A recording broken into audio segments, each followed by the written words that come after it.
PH. Ang kwento ni Jacob.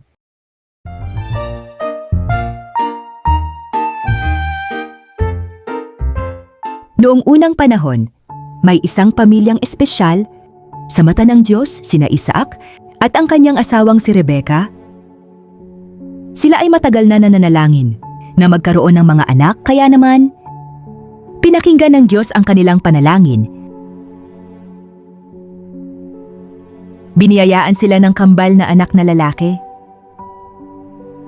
Ang panganay ay pinangalan ng Esau at ang bunso ay pinangalan ng Jacob.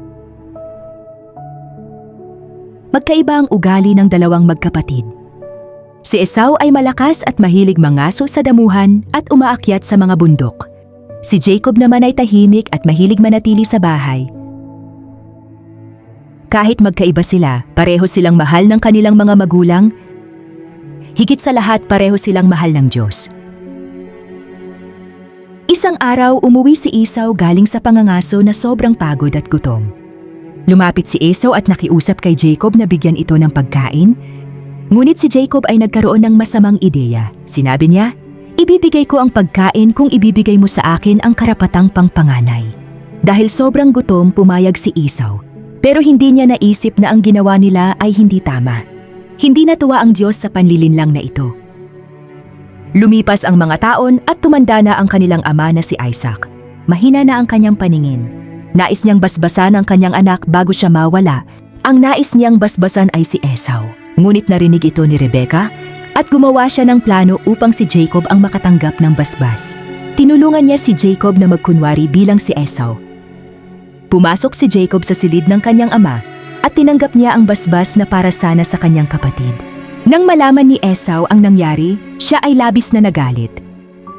Dahil natakot si Jacob, siya ay napilitang umalis sa kanilang tahanan at naglakbay mag-isa. Dumating ang gabi at siya ay nakatulog sa gitna ng daan. Isang bato ang ginawa niyang unan. Habang siya ay natutulog, binigyan siya ng Diyos ng isang kamanghamanghang panaginip. Nakita niya ang isang hagdan na mula sa lupa hanggang sa langit at may mga anghel na umaakyat at bumababa dito. Narinig niya ang tinig ng Diyos na nagsabi, "Ako ay sumasa iyo. Hindi kita iiwan at poprotektahan kita." Pagkagising ni Jacob, siya ay napaiyak sa tuwa. Napagtanto niyang kahit nagkamali siya, hindi siya iniwan ng Diyos. Nagpatuloy ang kanyang paglalakbay na may pag-asa sa puso. Dumating si Jacob sa lupain ng kanyang tiyuhin. Doon siya nanirahan at nagtrabaho bilang pastol ng mga tupa. Araw-araw ay nagsusumikap si Jacob. Natuto siyang magtiis, maging tapat at magtrabaho ng mabuti. Sa paglipas ng panahon, biniyayaan siya ng Diyos ng pamilya at mga ari-arian.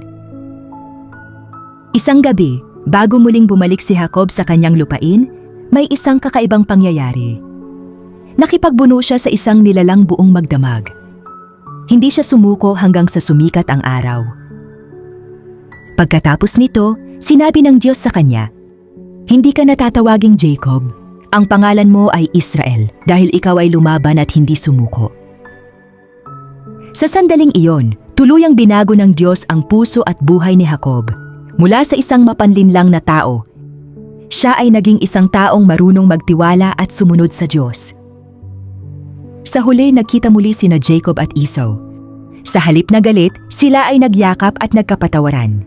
Nagpasalamat si Jacob sa Diyos dahil sa kanyang kabutihan at gabay sa buong buhay niya.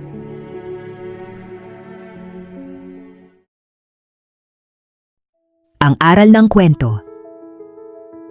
Ang kwento ni Jacob ay nagtuturo sa ating mga bata na lahat ng tao ay nagkakamali, ngunit ang Diyos ay mapagpatawad at kaya niyang baguhin ang ating puso kung siya ay ating pagkakatiwalaan.